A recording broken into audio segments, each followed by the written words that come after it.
नमस्कार प्रिय विद्यार्थियों। एनटीए, यूजीसी, नेट की तैयारी करने वाले स्टूडेंट्स, उसके अलावा अन्य प्रतियोगिता परीक्षा की तैयारी करने वाले स्टूडेंट्स के लिए आज हम बहुत अच्छा मैटर लेके आए हैं। आज उपन्यास के जो प्रश्न हैं वो बहुत बहुत बहुत महत्वपूर्ण है। दूसरी बात, मैं पिछली क्लैरिफिकेशन ज़रूर देना चाहूँगी। एक स्टूडेंट ने मुझे ये बोला है कि देवरानी जेठानी की कहानी को हिंदी का प्रथम उपन्यास मानने वाले कौन कौन से विद्वान हैं। उन्होंने बताया है कि इसका उत्तर पंडित गौरीदत्त होना चाहिए, किंतु मैंने उसका उत्तर बताया है डॉक्टर गोपाल राय को। तो मैं आपसे स्पष्ट करना चाहूँगी कि इसका उत्तर डॉक्टर गोपाल राय ही होना चाहिए, क्योंकि पंडित गौरीदत्त जी ने तो ये उपन्यास लिखा है, वो इसके रचनाकार हैं। पंडित गौरीदत्त जी का उपन्यास है देवरानी जेठानी की कहानी, जिसे बहुत से विद्वान हिंदी का प्रथम उपन्यास मानते हैं। तो शायद आपको मैंने स्पष्टीकरण दे दिया है और उसका उत्तर आप गोपाल राय ही करें। वैसे आपको बताना चाहूँगी कि 1870 में देवरानी जेठानी की कहानी, जो हिंदी का प्रथम उपन्यास बहुत से विद्वान मानते हैं, प्रकाशित हुआ था। और मेरठ में नागरी प्रचारिणी सभा की स्थापना इन्होंने की थी, पंडित गौरीदत्त जी ने। तो और देवनागरी लिपि के प्रचार प्रसार में भी बहुत सहयोग दिया था। उसके अलावा इस कहानी में पात्र जो हैं वो सभी बहुत अच्छे हैं। उनमें से वैसे चैनल पर अपने इसका वीडियो भी है, आप देख सकते हैं। पात्रों के नाम हैं सर्वसुख, जिनके 2 बेटे होते हैं और 2 बहुएं हैं। छोटा बेटा जो है उसकी जो वाइफ है वो देवरानी है, जो कि छोटी बहू के नाम से है, और छोटे बेटे का नाम है छोटे लाल। जो बड़ा बेटा है उसका नाम है दौलत राम और उसकी पत्नी का नाम है ज्ञानो देवी भी एक आध जगह है, जो कि जेठानी है। और जो जेठानी है वो पढ़ी लिखी नहीं है इतनी, और वो समझदार भी नहीं है। कई जगह अपनी नासमझी का परिचय वो दे चुकी हैं। उसके अतिरिक्त जो देवरानी है वो अपनी समझदारी का परिचय जगह जगह पर देती हैं, वो लालची नहीं है। जेठानी जो है वो थोड़ा सा ज़्यादा ही लालची हैं। जब बंटवारा होता है तो उनको वो हवेली नहीं मिल पाती है, तो हवेली की वो खिड़की के जो दरवाजे हैं और चौखट तक उखाड़ कर ले जाती है, गुस्से में, क्रोध में। उन सब के अतिरिक्त ये सब बातें तो है ही हैं। पुनर्जागरण से, जी चेतना से ये सीधा सीधा उपन्यास जुड़ा हुआ है। इन सब के अतिरिक्त एक बात और मुख्य है, पुनर्विवाह की। जो छोटी बहू है उसके मामा की बेटी 9 साल में विधवा हो जाती है, क्योंकि उसका पति पतंग उड़ाते हुए छत से गिर जाता है और उसकी मृत्यु हो जाती है। तो उसके जीवन में असमय ही अकाल सा छा जाता है, उसके जीवन में कुछ रह ही नहीं जाता। उसके पुनर्विवाह के लिए वो बहुत संघर्ष करती है। तो देवरानी को बहुत अच्छा दिखाया गया है, समझदार दिखाया गया, आजकल के हिसाब का दिखाया गया है। ये है इसकी स्टोरी। आइए अब कुछ उपन्यास आधारित प्रश्न कर लेते हैं। जो भी किसी भी परीक्षा की तैयारी कर रहे हैं, TGT Hindi, PGT, net, UPSC, JRF, किसी भी तैयारी कर रहे हैं, तो ये वीडियो उनके लिए बहुत अच्छा हो सकता है। जो ऐसी कोई तैयारी नहीं कर रहे हैं, सिंपल हिंदी को जानना चाहते हैं, उनके लिए भी ये आरंभिक उपन्यास है, बहुत महत्वपूर्ण और बहुत मनोरंजक हो सकता है। आप उसे देख सकते हैं। उन सब के अतिरिक्त जो बच्चे कोई तैयारी नहीं कर रहे हैं, सिर्फ ग्रेजुएशन या 10th तक के स्टूडेंट्स हैं, वो वीडियो को यहीं बंद करके जा सकते हैं। उनके लिए इसमें कुछ खास आपको मिलेगा नहीं। तो आइए पढ़ते हैं उपन्यास आधारित प्रश्नों को। 24 तक प्रश्न हम कर चुके हैं। 25वां प्रश्न करते हैं। निम्नलिखित में से किस उपन्यास में प्रसाद जी ने व्यक्ति की स्वतंत्रता पर बल दिया है? कंकाल, तितली, इरावती इनके उपन्यास हैं। कंकाल इसका उत्तर है प्रश्न का। व्यक्ति की स्वतंत्रता पर बल प्रसाद जी ने कंकाल उपन्यास में दिया है। इरावती असामयिक मृत्यु के कारण इनका अधूरा रह गया था, और तितली में इन्होंने प्रेम के आदर्श स्वरूप को दिखाया है, ग्रामीण समस्याएं भी दिखाई हैं। अगला प्रश्न करते हैं। निम्नलिखित में से किस उपन्यास में अंतरजातीय विवाह की समस्या को विषय वस्तु बनाया गया है? तो भिखारिणी इसका उत्तर है।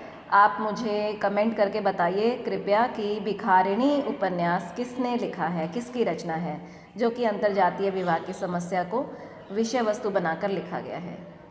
अगला प्रश्न है। चतुरसेन शास्त्री का वह उपन्यास कौन सा है जिसमें वासुदेव, बहुत महत्वपूर्ण प्रश्न है, कई बार आ चुका है, जिसमें वासुदेव, महावीर स्वामी और भगवान बुद्ध सभी एक साथ उपस्थित हैं? वासुदेव, महावीर स्वामी और भगवान बुद्ध सभी एक साथ उपस्थित हुए थे वैशाली की नगरवधू उपन्यास में।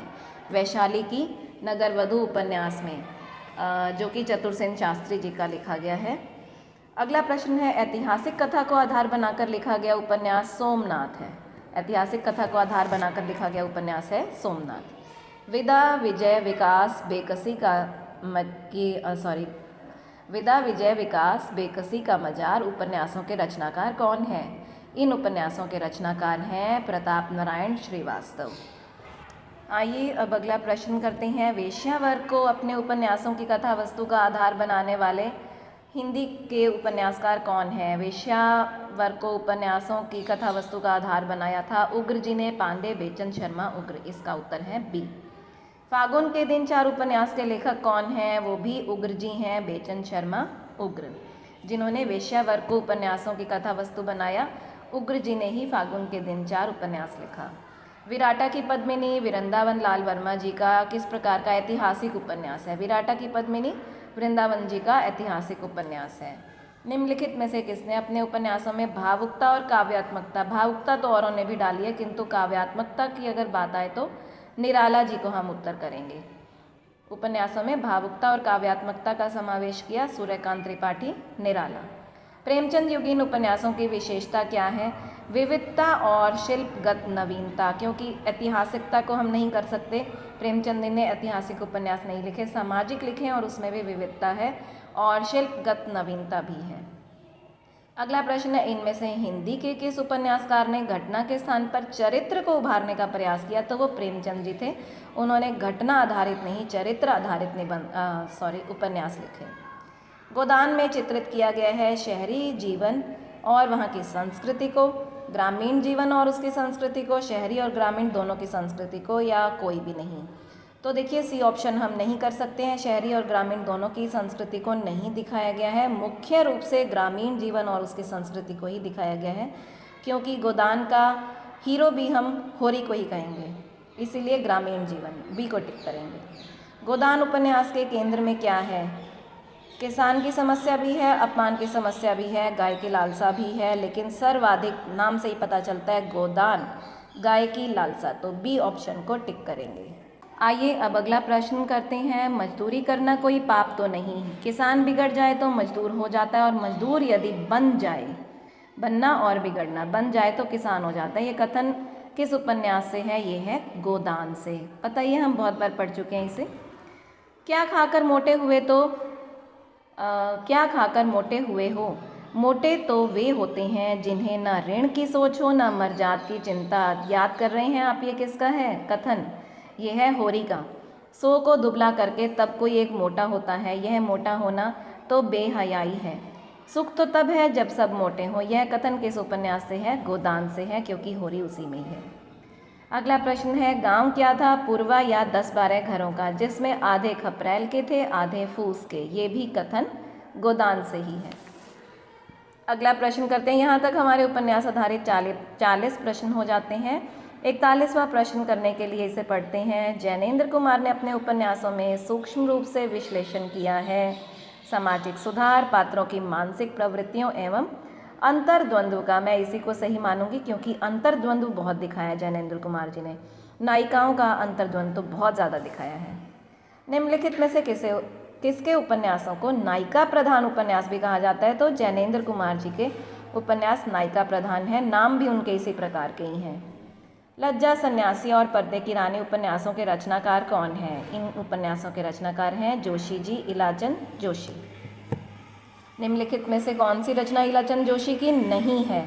जिप्सी, जहाज का पंछी, सुबह के भूले, विवर्त नहीं है। अब आपके लिए दूसरा प्रश्न जो आप कमेंट बॉक्स में मुझे उत्तर करेंगे वो है, विवर्त उपन्यास किसका है? और कृपया कमेंट ज़रूर करें, मुझे बहुत अच्छा लगता है जब आप कमेंट करते हैं।